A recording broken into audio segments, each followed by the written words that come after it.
Bonjour tout le monde. Euh, alors aujourd'hui, moi je voulais vous partager un sujet que je pense qui nous concerne tous, qui nous touche tous et qui, je pense, qui est un des plus difficiles dans la vie chrétienne, c'est le pardon. Le pardon, la puissance dans le pardon. Et avant de parler de ça, en fait, je voulais simplement revenir sur le non-pardon pour comprendre la plupart du temps comment ça commence. Souvent, ça part par une dispute, par une petite une frustration d'un mot qu'on a dit. Des fois, ça part vraiment pour pas grand-chose. Et ça s'agrandit. Des fois, si on ne l'arrange pas tout de suite, ça devient, ça part dans une amertume. Une amertume, on la laisse pousser, on la laisse grandir. Et ça peut aller des fois de génération en génération. Et même ça peut engendrer encore des choses beaucoup plus graves, beaucoup plus profondes et dramatiques. Donc moi je vais vous donner un témoignage du fait que je viens d'un pays qu'on appelle le Rwanda. Je pense que la plupart de vous connaissent ce pays sur son histoire, sur cette histoire d'un génocide des Tutsis et des Hutus, qui étaient des frères qui se sont entretués. Donc, et du jour au lendemain, qui ont commencé à s'entretuer, mais c'est pas venu comme ça d'un seul coup. C'est arrivé avec, sur plusieurs générations, des amertumes, des frustrations qui se sont accumulées pendant des années et des années, et ça finit par devenir une haine, et la haine est devenue un génocide. Donc on est imaginez-vous, 1 millier de morts en 100 jours. Donc ça, pour vous dire que ça peut arriver n'importe où, n'importe quand. Après, peut-être que ça peut paraître exagéré, on se dit ça c'est vraiment, c'est très loin, mais ça n'empêche que le non-pardon nous emmène la plupart du temps dans notre société aujourd'hui. C'est ça qui va faire les séparations dans les familles, les séparations dans les maisons, en fait, des parents-enfants, des enfants-parents. Et il va y avoir des séparations et et quand on a laissé couler pendant un certain temps, on a du mal à revenir en arrière. Et donc il y a le non-pardon qui fait énormément de dégâts dans les familles. Non seulement il fait des dégâts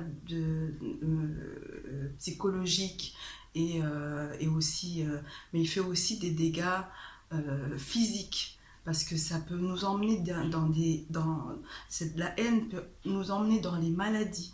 Parce qu'à l'intérieur de nous, en fait, c'est comme si on portait un fardeau. On était prisonnier de ce non-pardon, et qui va faire des dégâts à l'intérieur de nous. On va emmener des cancers, des choses comme ça qui n'étaient pas nécessaires si on avait eu le courage de demander pardon. Mais je sais qu'en tant qu'humain, humainement, c'est pas toujours évident, c'est pas toujours facile. On a de l'orgueil, on a de la fierté, on n'a pas envie d'aller demander pardon à quelqu'un qu'on a offensé. Mais ce que je voulais vous partager ce soir, c'est simplement que c'est surtout que on a un espoir dans tout ça, surtout si nous sommes chrétiens, si nous connaissons Christ. Parce que pour moi, être chrétien, en fait, tout le message de Christ, tout l'évangile et la mission première de Jésus sur la terre correspond à ce pardon. C'est le pardon. C'est au travers de ce pardon que Jésus est venu nous donner accès, nous redonner accès à notre Père au travers d'un pardon. Alors le pardon, c'est vraiment une clé, c'est quelque chose qui nous remet en relation avec notre Père. Et la plupart du temps, on coupe cette relation par le non-pardon. Et pour moi vraiment, c'est que l'expression, c'est vraiment le pardon, c'est l'expression même de l'amour du Père.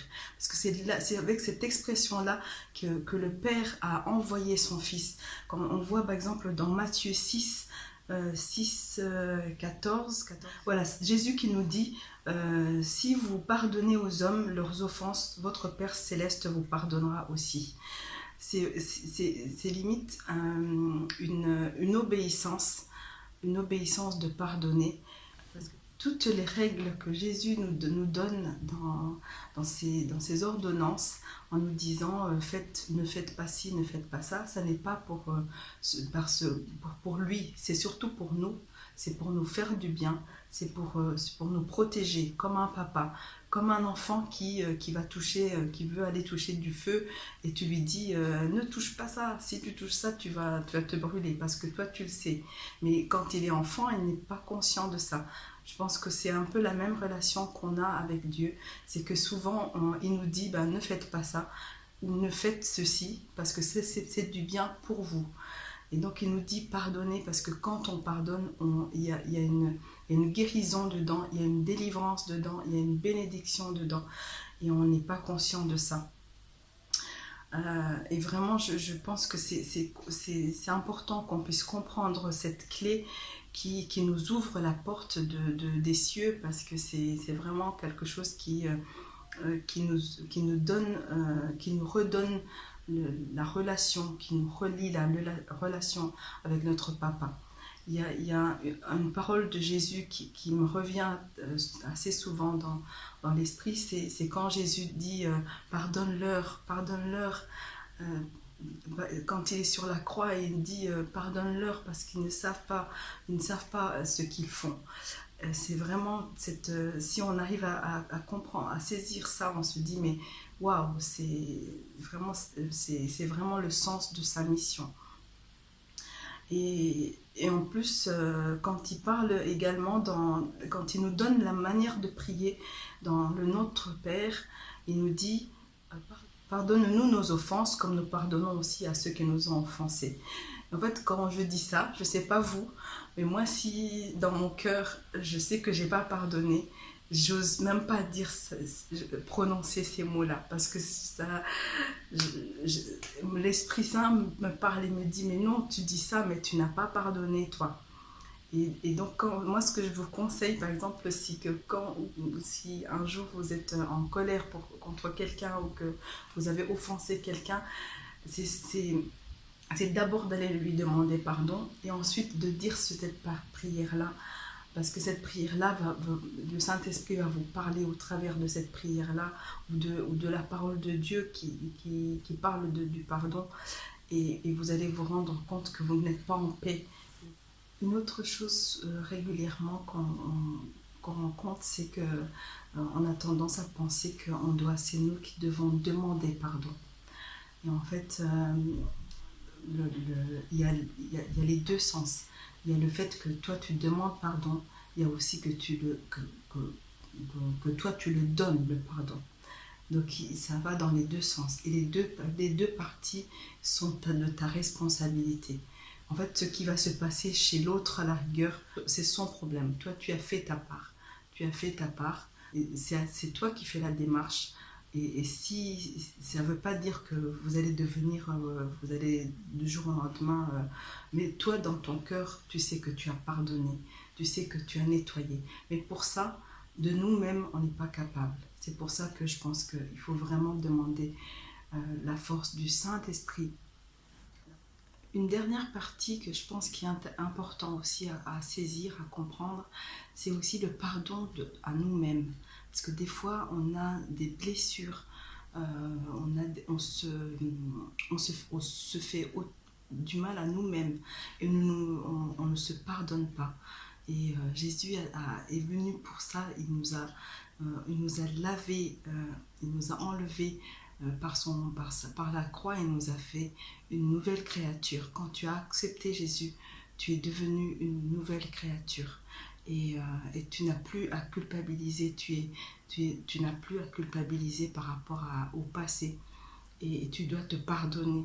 Et ça, c'est vraiment aussi quelque chose qu'on rencontrerait souvent, des gens qui vivent dans le passé, qui vivent dans la culpabilité, et du coup ça les empêche de rentrer dans le plan de Dieu pour leur vie. Ça, c'est vraiment aussi un point que je voulais souligner. Donc vous êtes des créatures merveilleuses et vous êtes assis à la droite de Dieu en Christ.